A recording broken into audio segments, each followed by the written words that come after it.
Good morning students. मैं आदर्श शिक्षा निकेतन high school से फर्स्ट सेकंड क्लास की टीचर बोल रही हूँ। जैसे कि आप क्लास में अब तक फर्स्ट चैप्टर और सेकंड चैप्टर पढ़ चुके हैं और मैंने आपको तो ऐसे थर्ड चैप्टर भी एक बार रीड करा दिया, फिर भी आपको मैं ऑनलाइन के हिसाब से एक बार फिर से रीड करा रही हूँ, जो कि एक कविता है मेरा घोड़ा। चैप्टर पढ़ रही हूँ, आप ध्यान से सुनना और एक मीनिंग का भी अर्थ लेना। घोड़े पर होकर सवार चला शहर को कल्लू यार, कौड़ा मारा ऐसा तान नहीं किया कुछ उसने ध्यान।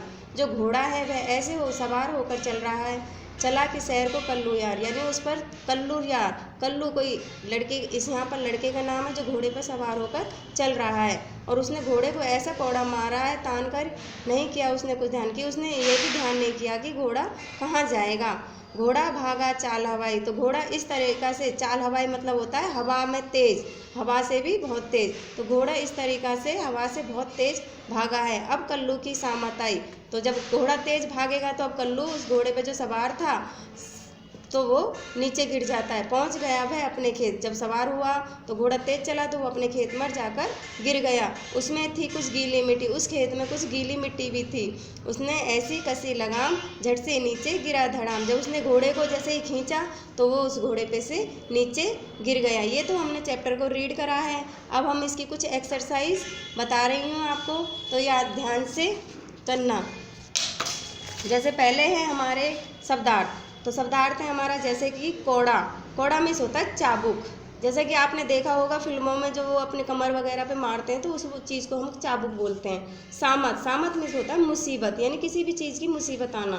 धड़ाम होता है जोर की आवाज़ से, जैसे हम कभी गिर जाते हैं तो एकदम आवाज़ आती है ना जोर से, तो उसका मतलब होता है धड़ाम से जोर की आवाज़ करते हुए। फिर आता है हमारा तान, तान कर होता है कस कर, यानी कि बहुत ज़ोरों से मारना।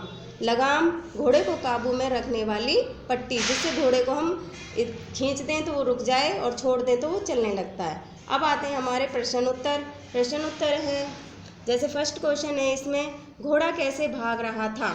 घोड़ा आपने पढ़ा है ना आगे, घोड़ा हवाई की चाल से भाग रहा था। कल्लू कहाँ पहुँचा, कल्लू अपने खेत में पहुँचा।